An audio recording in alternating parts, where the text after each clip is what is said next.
Jack is a great guy. He's written a fantastic book. Everybody's talking about it. Go get it. And he's been my friend right from the beginning of this whole beautiful event. And we're going to turn it around and make our country great again. Amen.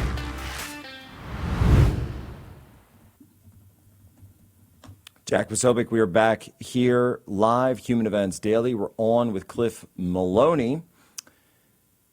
The PA chase is now becoming the NJ chase. Oh yeah, we're going down the shore. We're going down the shore.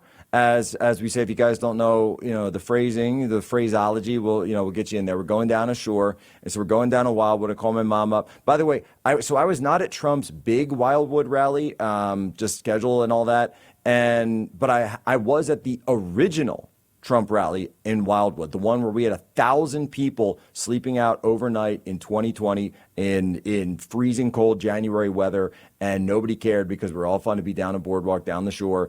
And just an amazing time. I saw Gallagher at down in Wildwood once. The old comedian Gallagher. I love that guy.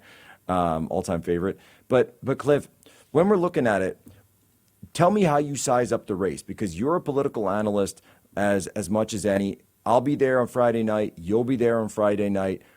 Size up this race for me, because you're putting a lot on the line here. Yeah, look, I mean, there's polling that has is a dead heat. You can look at some polls that have it much more spread out.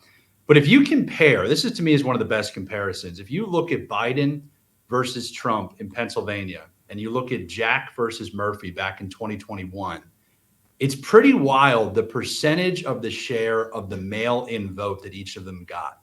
And so I'm not here to announce that we need to get to 33% of the mail-in in Jersey. We're still looking at the numbers before we go public with where we need to be.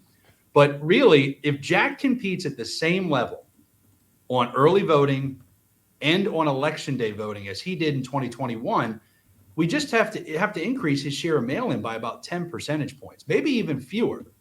And so I just look at everything's coming his way. Registration is coming Jack's way, right? You look at the fact that Trump lost by double digits in 2020, and in 2024, he lost by just under 6 points. So when you look at all the different metrics that you can use, and then you add in what you just said in the last segment, Jack, which is all of the missteps she's making. I mean, she is Kamala Harris in the sense that the more time that Mikie Sherrill spends in the public eye, the more time that people get to know who she truly is, the more time that people get to analyze and see her speak and her authenticity, the more votes that go to Jack Ciattarelli. That's the beautiful thing about you always want to be in the position where the momentum is with you. We dealt with this in PA in 2024. That, yeah, we were behind, but we were fighting and we had the momentum. That's where Jack Ciattarelli is right now at this moment, and we just have to finish strong. It's really simple.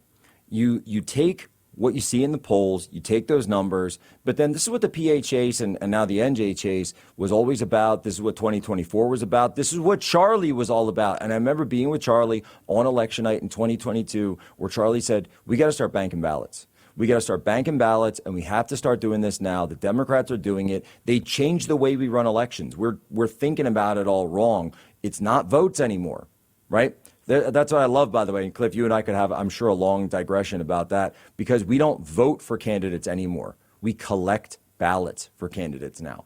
Well, starting in COVID, they completely changed this.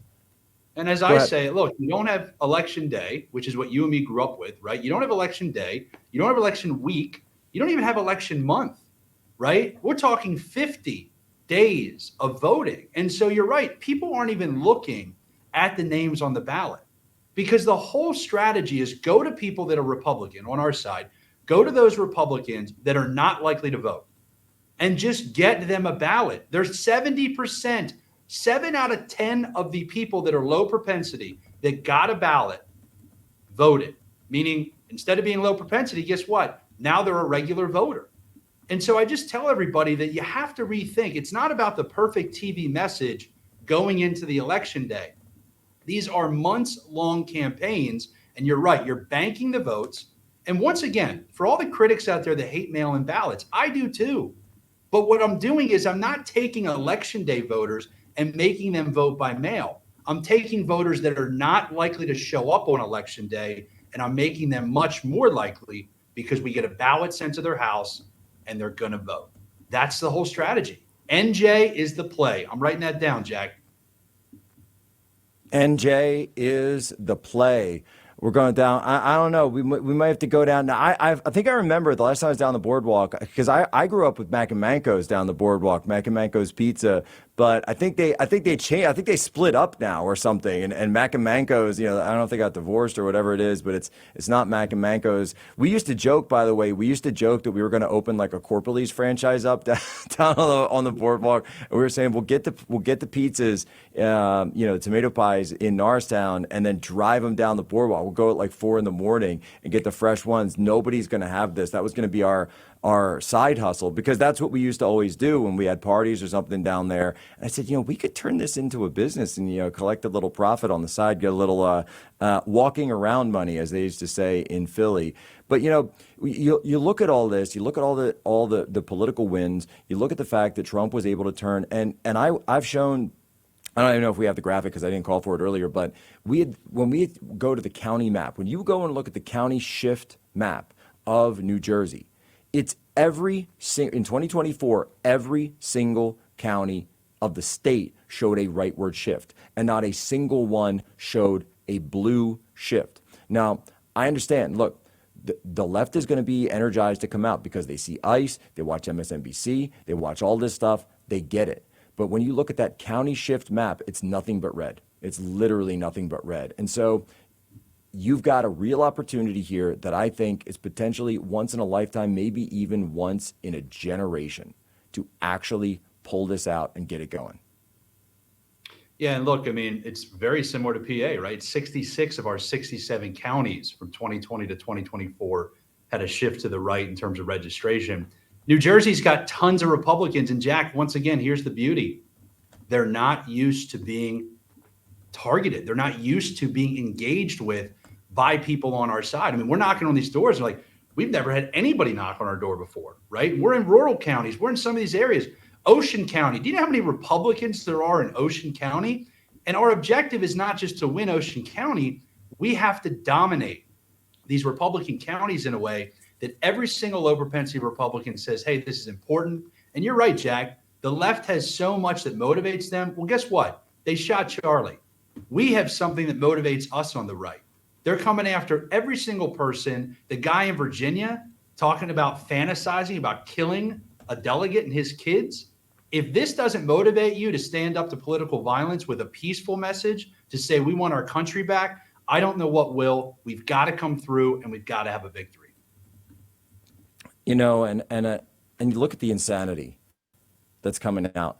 He's running as Attorney General. He's on the ticket with the LG. He's on the ticket with Spanberger, who's the gubernatorial candidate. She can't even say a word about it. Your running mate was talking about killing that. And by the way, some of the tweets or text messages, I should say, the text messages, I can't even read them on air because they're so horrific. You should have your child die in your arms after they've been murdered. Just horrific levels of stuff. They fantasize about killing conservative families, Republican families, just for having different opinion. And then you got Vindman, who's sitting there saying, oh, we're still supporting him. We're still endorsing him. You got VA Blue coming out and say they're supporting him. Joe Scarborough, I'll give him credit. He called for him to drop out. But in the rest of them, they just sit there and act like it didn't happen. So Cliff, don't let them sit there and tell us we're the ones who have to tone down the rhetoric. The bullets are flying in one direction. The text messages are going in one direction. We don't celebrate when terrible things happen. We pray, we have vigils, and then we get to work. Cliff, tell people once again how they can get involved in the rally this coming Friday and how they can get involved in the NJ Chase. Sure. njchase.org if you want to sponsor a ballot chase, or $175 is a whole day. On X at Maloney, we're going to be posting tons of updates for the event. If you can make it out there Friday, Benny Johnson, Jack Posobiec, Scott Pressler, Mike Donahue, Matt Rooney, Rich Zioli, Dom Giordano. I'm probably missing somebody. We're all going to be there, and it's about doing the work, which is what Charlie taught us. The great Dom Giordano, the great Rich Zioli, the great WPHT. I can't wait. My old radio station will be there. Ladies and gentlemen, as always, you have my permission to lay ashore.